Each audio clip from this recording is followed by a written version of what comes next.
नीचे बैठो। फाइन हो गया। मत यार।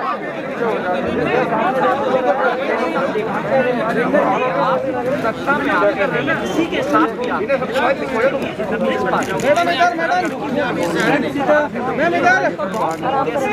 धकेला मत ना भाई। युवाओं के लिए हम बहुत स्पष्ट हमने किया हुआ है, कहा हुआ है कि हम युवाओं को कहना चाहते हैं आपको रोजगार की ज़रूरत है, आप अपने पैरों पे खड़ा होना चाहते हैं, उसके लिए आपको मदद की ज़रूरत है। आपकी जिम्मेदारी है कि इस चुनाव में आप उन मुद्दों पर चर्चा कराएं जो आपके मतलब के मुद्दे हैं। आप बेरोजगार रहेंगे, आपका भविष्य नहीं बनेगा। तमाम पॉलिटिकल जो पार्टीज हैं, जो राजनीतिक दल हैं, सिर्फ इधर उधर की बातें करेंगी, आपके भविष्य की बात नहीं कर रहे हैं, आपके विकास की बात नहीं कर रहे हैं। हम कह रहे हैं कि विकास की बात होनी चाहिए। हमने नौजवानों के लिए एक अलग घोषणा पत्र निकाला है, उसका नाम है भर्ती विधान, क्योंकि हमने सोचा कि हर राजनीतिक दल कहता है कि 20 लाख नौकरियां दे रहे हैं, हम 25 लाख रोजगार दे रहे हैं, लेकिन ये कभी नहीं कहते कि ये रोजगार आएंगे कहाँ से, किस तरह से दिए जाएंगे। तो हमने ये तय किया कि नौजवानों को हम बताना चाहते हैं कि आपको रोजगार हम कहाँ से देंगे, कैसे आएंगे ये रोजगार। 12 लाख रोजगार जो सरकार में खाली पड़े हुए हैं, उसको हम किस तरह से भरेंगे। आप अगर अपना छोटा बिजनेस शुरू करना चाहते हैं तो किस तरह से सरकार आपकी मदद करेगी। आपने देखा होगा एनटीपीसी के जो छात्र हैं कितने त्रस्त हैं, परेशान हैं, प्रदर्शन कर रहे हैं, उन पे लाठियां बरसाई जा रही हैं, लेकिन कोई उनकी बात नहीं सुन रहा है। 2 सालों से मैं यूपी में काम कर रही हूँ, मैंने बार बार देखा है कि जब ये टेस्ट आते हैं, जब ये भर्ती के जो एग्ज़ाम होते हैं, या तो रद्द हो जाते हैं, या तो पेपर लीक हो जाता है, या फिर एग्ज़ाम के बाद कट ऑफ चेंज हो जाता है। और तमाम ऐसे स्टूडेंट्स हैं, ऐसे नौजवान हैं जिनके करियर बर्बाद हो चुके हैं, जो 5-5, 6-6 सालों से इंतज़ार कर रहे हैं इस आशा में कि मैंने एग्ज़ाम दिया मुझे नौकरी मिलेगी, और बार बार घोटाले करे जा रहे हैं, बार बार उनको त्रस्त किया जा रहा है। जब वो आवाज़ उठाते हैं उनको आप पीटते हैं। तो हमने उनके लिए ख़ास इस भर्ती विधान में हमने लिखा है कि हम इन चीज़ों को दूर कैसे करेंगे, इन समस्याओं को हल करने के लिए हम क्या करना चाहते हैं कि हम एक स्पेशल रिक्रूटमेंट कमीशन बनाना चाहते हैं जो इन समस्याओं को समझे और इनको सुलझाने का काम करे, कि हम निःशुल्क ये एग्ज़ाम निःशुल्क कराएंगे। आप अगर ट्रेन से जा रहे हैं या बस से जा रहे हैं इस एग्ज़ाम को देने के लिए, तो आपको वो भी यात्रा निःशुल्क होगी। और हम एक रोज़गार के लिए हम एक टाइम टेबल जैसा बनाना चाह रहे हैं, एक जॉब कैलेंडर, हर एक भर्ती के लिए अलग, जिसमें लिखा जाएगा कि आपका एग्ज़ाम इस डेट पे होगा, इसका रिज़ल्ट इस डेट पे आएगा, इसके बाद आपको नौकरी इस डेट पे मिलेगी, और 6 महीनों से ज़्यादा नहीं होना चाहिए वो गैप। आज एग्ज़ाम और रिज़ल्ट में 1.5 साल का गैप है, बताइए कैसे हो सकता है, कैसे हो सकता है। और आप सोच रहे हैं कि नौजवान त्रस्त नहीं होगा, दुखी नहीं होगा, और आप उनकी बात नहीं सुन रहे हैं, उनको मार रहे हैं, पीट रहे हैं, जेल में डाल रहे हैं, उनका करियर ख़त्म कर रहे हैं, उन पे ऐसी ऐसी धाराएं लगा रहे हैं कि वो जेल चले जाते हैं, बाद में यूनिवर्सिटी नहीं जा सकते हैं। तो हम कह रहे हैं कि हम समझ रहे हैं कि ये आपकी समस्याएं हैं, इसको सुलझाने के लिए, इनको सुलझाने के लिए हमने एक पूरा विधान बनाया है। इसको पढ़िए, ऑनलाइन भी पढ़िए, और जहाँ से भी आपको ये उपलब्ध हो सकता है आप उसको देख के पढ़िए, क्योंकि हम ठोस बात कर रहे हैं, हम इधर उधर की बातें नहीं कर रहे हैं। हम कह रहे हैं कि चुनाव असली मुद्दों पे लड़ा जाना चाहिए, विकास पे लड़ा जाना चाहिए। आपके मोहल्ले में नल क्यों नहीं है, पानी नहीं है, बिजली क्यों नहीं है, सड़क नहीं है, आपको रोज़गार क्यों नहीं मिल रहा है, आपकी शिक्षा में आपका बजट क्या है, आप 80%, 20% की बातें कर रहे हैं। आप ये क्यों नहीं कह रहे हैं कि कितने प्रतिशत बेरोज़गार बैठे हुए हैं उत्तर प्रदेश में। आप ये क्यों नहीं कह रहे हैं कि शिक्षा का जो बजट में आपने जितने प्रतिशत पैसे आपने खर्चे हैं वो पहले से कम हो गए हैं, ये क्यों नहीं कह रहे हैं। आप ये क्यों नहीं कह रहे हैं कि आप कितने प्रतिशत आप खर्चेंगे सेहत के लिए, सेहत की सुविधाएं के लिए।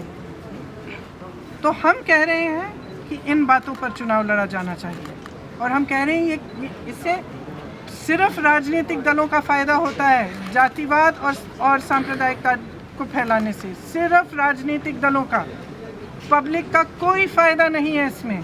पब्लिक का फ़ायदा इसमें है कि हर नेता को पब्लिक जवाबदेह बनाए, पब्लिक पूछे कि हमारे ये काम क्यों नहीं किया है। अगर आप काम नहीं करेंगे तो हमारा वोट आपको नहीं मिलेगा। तो मैं आप सबसे आग्रह करना चाहती हूँ, सारे नौजवानों से, उत्तर प्रदेश की नौजवानों से, महिलाओं से, सबसे आग्रह करना चाहती हूँ कि आप इस चुनाव को अपने बारे में बनाइए।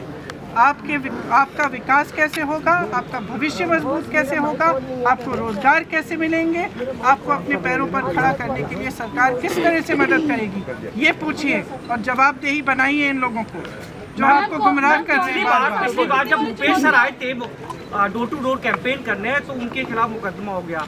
कांग्रेस जहाँ जहाँ कैंपेन कर रही है वहाँ उनके खिलाफ FIR करिए। बहुत ऐसे में अब आप भी आई हैं, तो आप क्या ये मेंटली प्रिपेयर हैं इस चीज को लेकर? देखिए, जब से मैं उत्तर प्रदेश में काम कर रही हूँ तो मैं पूरी तरह से मेंटली प्रिपेयर हूँ। मुकदमे करिए, हिरासत में ले लीजिए, जेल में डाल दीजिए, क्या होगा, हम तो लड़ते रहेंगे। प्रियंका जी, ये हमारा संघर्ष है। बड़ा चुनौती स्वीकार किया है आपने पहले ही कैंपेनिंग में। पंकज सिंह यहाँ से विधायक हैं और रक्षा मंत्री के बेटे हैं। ये लड़की पंखुड़ी यहाँ रहती है, यहाँ की समस्याओं को समझती है। आज से नहीं, चुनाव के समय से नहीं, ये महीनों से हर जने के लिए अवेलेबल होती है, उपलब्ध होती है कि आप फ़ोन करिए, फ़ोन उठाती है, जाती है, सबसे मिलती है, सबकी समस्याओं को समझती है। आप देखिए, ये जीतेगी क्योंकि जनता त्रस्त है यहाँ नोएडा की, परेशान है, सारे ग्रुप्स परेशान हैं, कोई सुनवाई नहीं है उनकी। वो कह रहे हैं कि विधायक को तो हम देखते ही नहीं है, अब बसों पे उनका विज्ञापन देख रहे हैं, लेकिन उनका चेहरा हम सिर्फ बसों पर देखते हैं। लेकिन ये लड़की तो यहाँ रहती है, संघर्ष करने वाली लड़की है। इसके छोटे छोटे बच्चे हैं, तब भी ये कोरोना के समय इसने सबसे ज़्यादा काम किया है, इसीलिए इसको टिकट मिला है। मैम, इस बार कितनी बड़ी चुनौतियाँ हैं, कितनी सीटों का टारगेट है यूपी में? 403 सीट लड़ रही है कांग्रेस, मेरे ख्याल से 3 दशकों के बाद। तो मेरे ख्याल से बहुत बड़ी बात है और हम हर सीट पे संघर्ष करेंगे और हर सीट पे लड़ेंगे। लड़की हूँ, लड़ सकती हूँ, आपने नारा दिया, उसके बावजूद भी महिलाएं सुरक्षित नहीं है यूपी में। मैम, इसके बारे में इसीलिए तो मैं कह रही हूँ कि महिला समझिए, सब महिलाओं को मैं कहती हूँ, आप भी महिलाएं हैं, आप समझिए कि आप में कितनी शक्ति है। आज आपको राजनीतिक शक्ति माना नहीं जा रहा है। क्यों? आप 50% आबादी हैं, तो आपको सीरियसली क्यों नहीं ले रहे हैं राजनीति में? क्योंकि आप एकजुट नहीं हो रही हैं। आप एकजुट बन के खड़ी हो जाएं और आप कहें कि हम अपनी भविष्य की राजनीति चाहते हैं, हम अपने पैरों पे खड़ा होना चाहते हैं, हमें असुरक्षित रखने का आप काम कर रहे हो, हमें सुरक्षित बनाओ और हमें सक्षम बनाओ और हमें लड़ने का मौका दो। यही कह रही हूँ। That's okay. So what? We are fighting. You're fighting. Yes, we are fighting. विपक्ष आपको शून्य से आकलन कर रहा है। हाँ? विपक्ष आपको करने शून्य से दीजिए आकलन ना, कर रहा है। करने दीजिए ना। हम तो लड़ रहे हैं, हम हर सीट पे लड़ रहे हैं, हम संघर्ष कर रहे हैं और हम करेंगे और आगे भी करेंगे। यूपी में सबसे ज्यादा तुष्टिवाद की राजनीति सक्रिय है, इस पे आपका क्या प्रतिक्रिया? अभी तो मैंने पूरा लेक्चर दिया उस पे।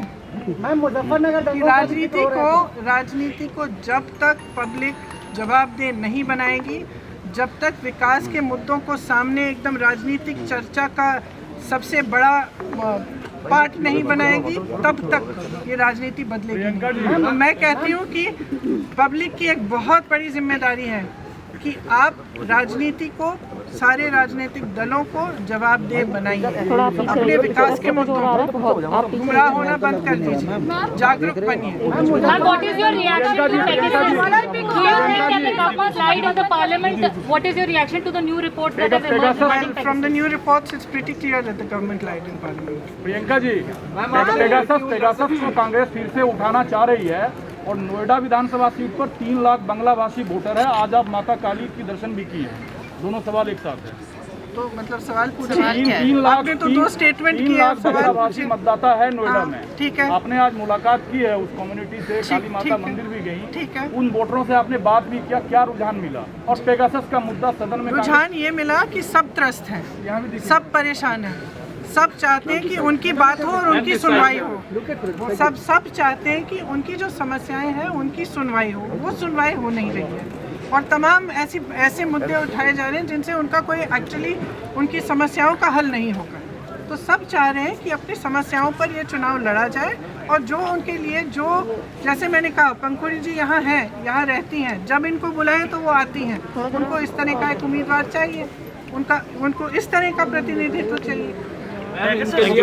थैंक यू धन्यवाद।